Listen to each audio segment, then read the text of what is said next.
My husband brought his mistress into my home and taught our son to call her Mom. But when I discovered he stole $500,000 from our son's trust fund, the revenge that unleashed left them with no career, no money, and no future. I'm 32 years old. I work as a pediatric nurse on the weekend shift, and what happened 3 months ago basically destroyed everything I thought was my life.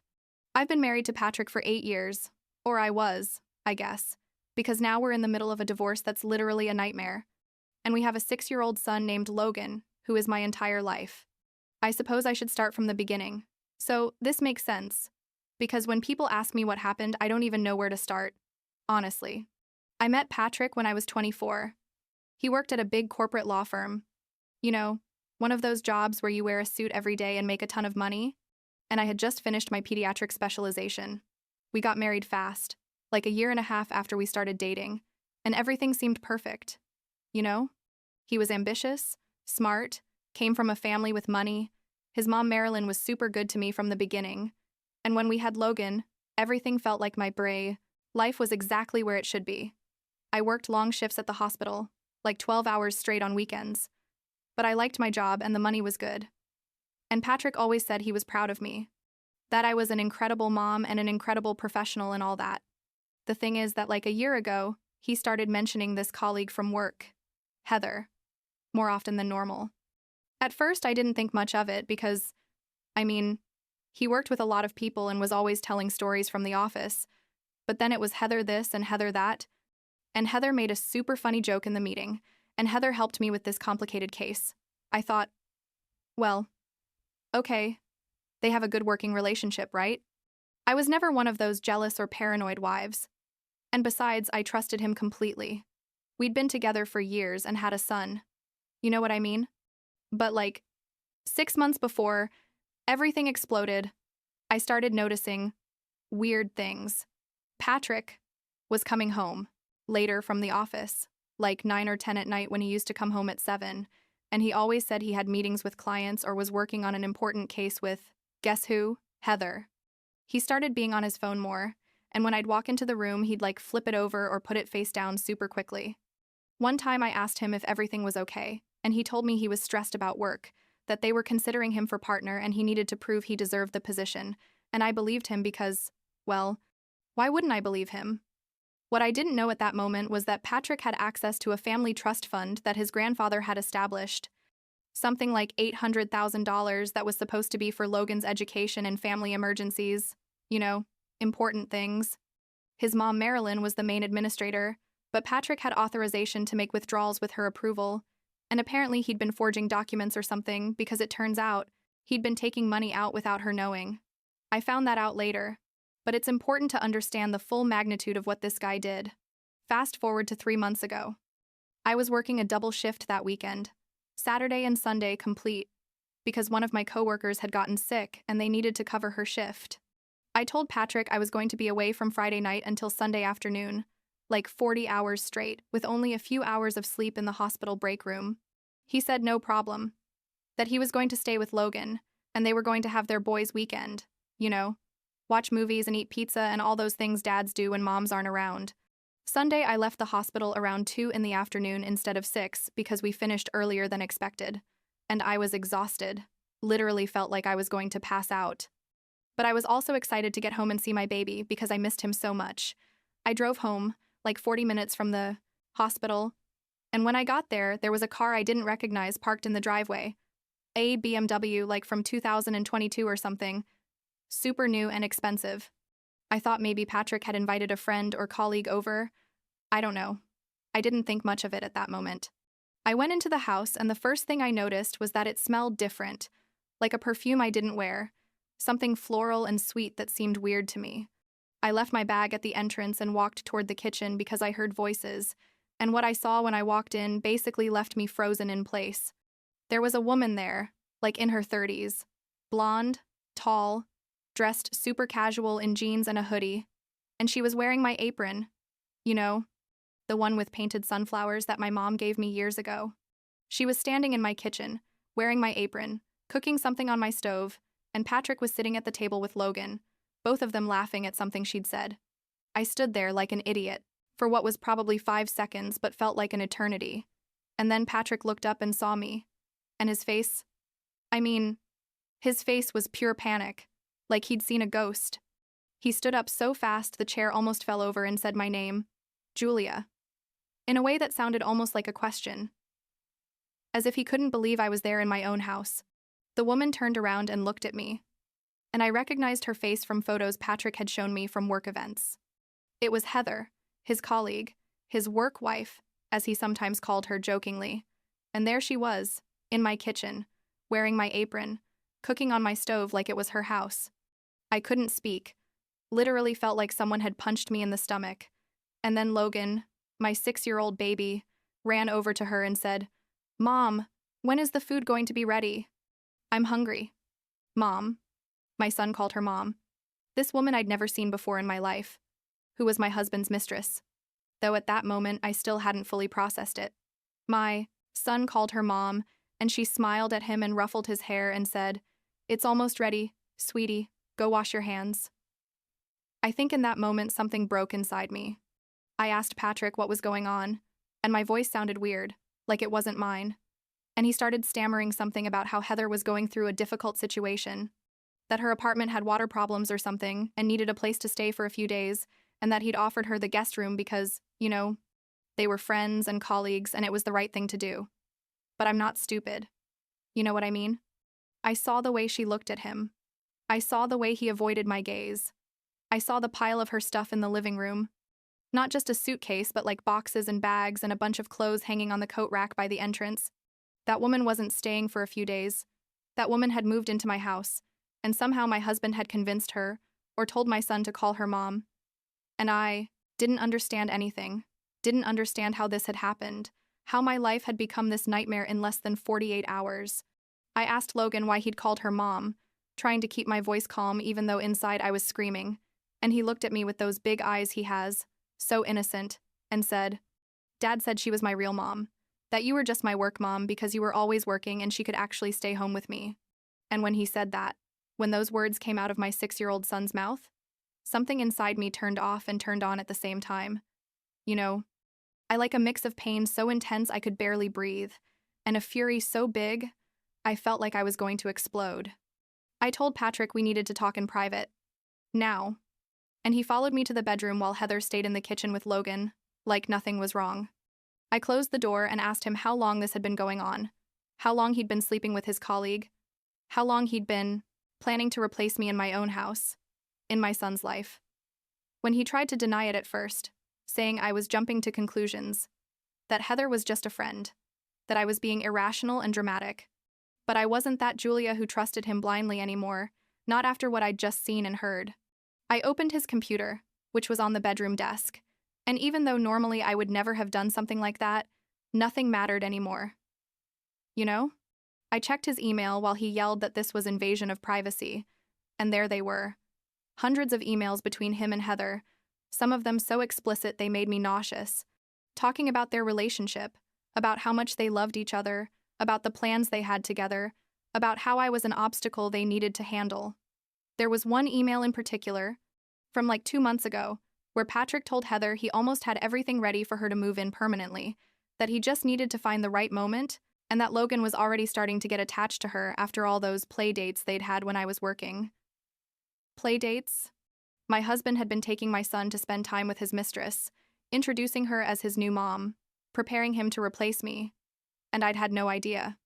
I kept searching through his computer. I couldn't stop, and I found financial files that showed he'd bought an apartment in Heather's name using money from the family trust fund, like $300,000 he took out without his mom's authorization. There were documents showing large transfers, expenses at expensive restaurants, jewelry, trips, all paid for with money that was supposed to be for our son, for his future, for his education. At that moment, Patrick started getting defensive, saying the money was technically from his family and he had a right to use it however he wanted, that his mom was too controlling with the trust fund anyway, that Heather and he were soulmates, and that I'd never really understood him, because I was always working and never had time for him. He blamed me for everything, basically. Said that if I'd been a better wife, if I'd been more present, none of this would have happened. I don't remember exactly what I said back to him. I think something about him being a liar and a thief and a terrible father, And then I walked out of the bedroom and found Logan still in the kitchen with Heather, eating whatever thing she'd cooked. And I told him to pack some things because we were leaving.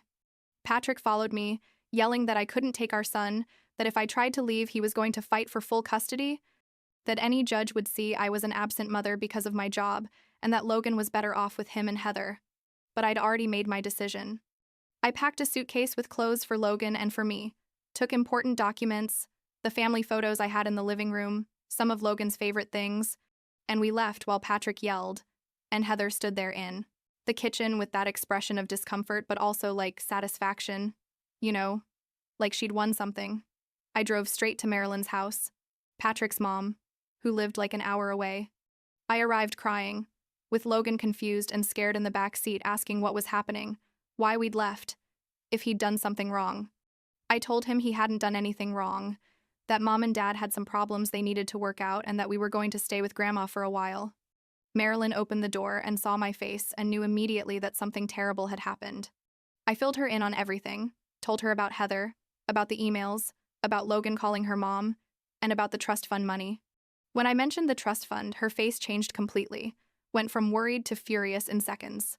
She told me she hadn't authorized any large withdrawals in the last few months, that Patrick had told her everything was fine with the money, that it was for Logan's college, and real family emergencies. Turns out Marilyn had gone through something similar years ago. Her first husband, not Patrick's dad, but a previous husband, had cheated on her and stolen money from her, and that's why she was so careful with the family trust fund. When I showed her the documents I'd taken from Patrick's computer, documents that proved the withdrawals and transfers to Heather, she made some calls that same night. I don't know exactly who she talked to, but it was Sunday night and she was calling lawyers, trust fund administrators, her accountant, basically building a case against her own son. Monday morning, while I was trying to process everything, and Logan was watching cartoons in Marilyn's living room without really understanding what was happening, Patrick started sending me messages, first apologizing, saying he'd made mistakes but that he loved me and we could fix things. And then when I didn't respond, the messages became more aggressive, threatening me that he was going to fight for full custody of Logan, that he was going to say I was negligent, that my job made me a bad mother. Marilyn got me an appointment with a divorce lawyer that same Monday, like an emergency appointment, and I told him everything, showed him the emails, the financial documents, explained what Patrick had told Logan about Heather being his real mom. The lawyer, a man like in his 50s who seemed to have seen it all, told me that what Patrick had done was called parental alienation, that it's super serious when one parent tries to replace the other parent in the child's mind, especially with a kid as young as Logan. We filed for emergency custody that same day, citing parental alienation, adultery, theft from the trust fund, everything. I also filed divorce papers, obviously, because there was no going back after this. Not anymore. The lawyer told me the process was going to be long and probably ugly, but that I had a strong case, especially with the evidence I'd collected and with Marilyn's support, who as grandmother and trust fund administrator could testify about the theft and about Patrick's pattern of manipulative behavior. Meanwhile, Marilyn reported the trust fund violations to the official administrators, who were like a bank or a legal firm. I don't remember exactly, but serious people who don't mess around when it comes to money. They started an immediate investigation and froze the entire trust fund, which meant Patrick couldn't take out another cent, and that the money he'd already illegally withdrawn would have to be returned with interest and he'd probably face legal consequences. The next week was a blur, honestly. I took leave from work, something I'd never done before, because I needed to be with Logan all the time and make sure he was okay. He kept asking about his dad, asking if Heather was going to come visit him at Grandma's house, and every time he did, it felt like someone was stabbing a knife in my chest. I tried to explain to him in the simplest way possible that Dad had made some bad decisions, that Heather wasn't his mom, that I was his mom and always would be his mom, but I didn't know how much of that he really understood at 6 years old. Like 2 weeks later, I got the news that I'd been granted temporary primary custody of Logan, basically because the judge considered there was sufficient evidence of parental alienation and that it was in the child's best interest to be primarily with the mother while legal matters were resolved. Patrick was going to have supervised visits, like a couple hours every 2 weeks with a social worker present, and he couldn't bring Heather to any of those visits under any circumstances. When Patrick found out about that, he sent me like 20 messages in a row, some begging, others threatening, saying, I'd taken his son away, that Marilyn was a witch who'd always controlled him, that the system was against him because they always favored mothers. I blocked his number, and all communication had to go through lawyers after that, which was a relief, honestly. But it didn't end there. You know? Turns out the law firm where Patrick and Heather worked found out about the relationship. I don't know exactly how. Maybe someone saw the legal documents, or maybe Marilyn talked to someone. I'm not sure. But the firm started their own internal investigation because apparently they had super strict policies about relationships between employees, especially when they involved conflicts of interest or misuse of company resources. The investigation revealed that Patrick had been giving Heather favorable case assignments, that he'd been recommending her for promotions and salary increases she didn't necessarily deserve based just on her work, and that he'd used his position as senior partner to basically boost her career while they were having a secret relationship. The firm didn't take it well at all, and both Patrick and Heather were put on administrative leave while they completed the investigation, which in the corporate world basically means they're about to fire you but want to have all their documentation in order first. Logan started therapy with a child psychologist specialized in parental alienation, and the first sessions were hard to hear. The therapist explained to me that Logan had been manipulated in a super sophisticated way for a kid his age, that Patrick had been working on this for months, slowly preparing him to accept Heather as an alternative mother figure. The damage wasn't permanent, the therapist assured me, but it was going to take time and consistency for Logan to feel safe again and understand that I'd never abandoned him, that my work didn't mean I loved him less. Like a month into all this chaos, the trust fund investigation revealed that Patrick hadn't just taken out the $300,000 to buy Heather's apartment, but had made other smaller transfers during the past year, like $50,000 here, $30,000 there. All without authorization, all spent maintaining his secret relationship with Heather. In total, he'd stolen almost $500,000 of money that was for his son, and the trust fund administrators were considering filing criminal charges in addition to civil lawsuits to recover the money. The firm's investigation also uncovered something even worse, that Patrick and Heather had been using confidential client information for their own side businesses, like real estate investments and stuff, which is super illegal and violates like 1,000 professional ethics codes. When that came to light, the firm fired them both immediately. There wasn't even a conversation, just a termination letter effective immediately. And they also reported the behavior to the State Bar Association. The Bar Association started their own investigation, and if they find them guilty of the ethical violations they're alleging, both Patrick and Heather could lose their licenses to practice, like permanently, disbarred, which would basically destroy their careers completely. Patrick sent me a message through his lawyer blaming me for everything, saying that if I hadn't overreacted and blown everything out of proportion, none of this would have happened, that I'd ruined his life, his career, his relationship with his son, everything. But the truth is, he ruined his own life with his decisions. You know what I mean? I didn't force him to have an affair. I didn't force him to steal money from his son. I didn't force him to manipulate Logan into calling another woman Mom. Those were all his decisions, and now he had to live with the consequences. Patrick's access to the trust fund was permanently revoked, and Marilyn established new rules where only she can authorize withdrawals, and any money for Logan is going to be in a separate account he can't touch until he's 18. We also discovered that Heather's story about the water damage in her apartment was a lie.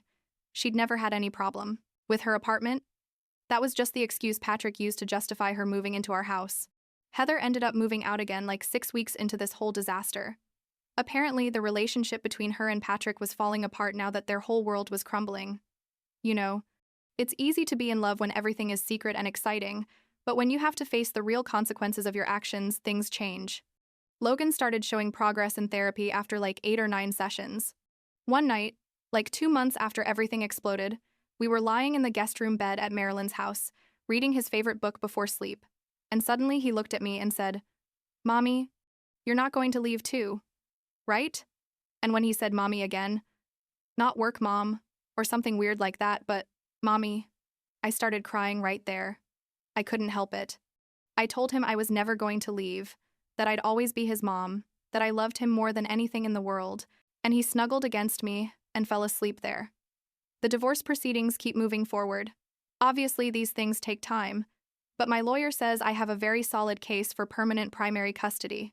Patrick is going to have visitation rights, probably broader than the current supervised visits eventually, because unless he's a direct danger to Logan, which he's not even though he's a terrible father in other ways. Judges typically want children to have a relationship with both parents. But I'm going to be primary custody? That's almost guaranteed given all the circumstances. Last week, Marilyn helped me look for a new house for Logan and me, something in a better school district, close to her work so she can help me with Logan when I have long shifts. She's become my biggest support system, which is ironic considering she's Patrick's mom, but she says her loyalty is to her grandson first, and that what Patrick did is unforgivable and she's not going to support that kind of behavior no matter that he's her son. Logan is in first grade now. He's doing well in school. He has some new friends. And although he still has difficult days where he asks why he can't see his dad more often or why we don't live in our old house anymore, overall he's healing. His therapist says children are resilient, that with proper support and consistency, he's going to be fine. And I hold on to that. Because on the bad days when I feel overwhelmed by everything, when I think about how my entire life changed in those 48 hours I was working, I need to believe my son is going to come out of this okay. Patrick lost his law license temporarily while the Bar Association investigation continues, and he's probably going to lose it permanently when all is said and done. Heather is also facing the same process. They both basically destroyed their careers, their professional reputations, everything, for an affair that didn't even last when things got difficult. Sometimes, I think about that moment when I walked into my kitchen and saw that woman wearing my apron, when I heard my son call her mom, and it still physically hurts, like I feel a weight in my chest that doesn't go away. But I also think about how Logan calls me mommy again, about how he laughs when we play together, about how Marilyn told me the other day that I'm the best mother Logan could have, and that she'll always be on my side, and that gives me hope. I guess. I don't know what's going to happen in the next months or years. The divorce still has to be finalized. The criminal investigations about the trust fund are in process. Patrick probably has to return all the money he stole plus fines and interest, and Logan still has a long road in therapy. But we're in a better place than 3 months ago, that's for sure. I have my son with me, I have Marilyn's support, I have a plan for the future, and Patrick can't hurt me the way he did anymore. The other night, Logan asked me if we're ever going to be a normal family again, and I told him the truth, that I don't know what a normal family looks like, but that we're going to be okay together, him and me, and that's enough for now. He thought about it for a moment and then said, "It's okay, Mommy. I like being with you anyway." And that's enough for me. Honestly,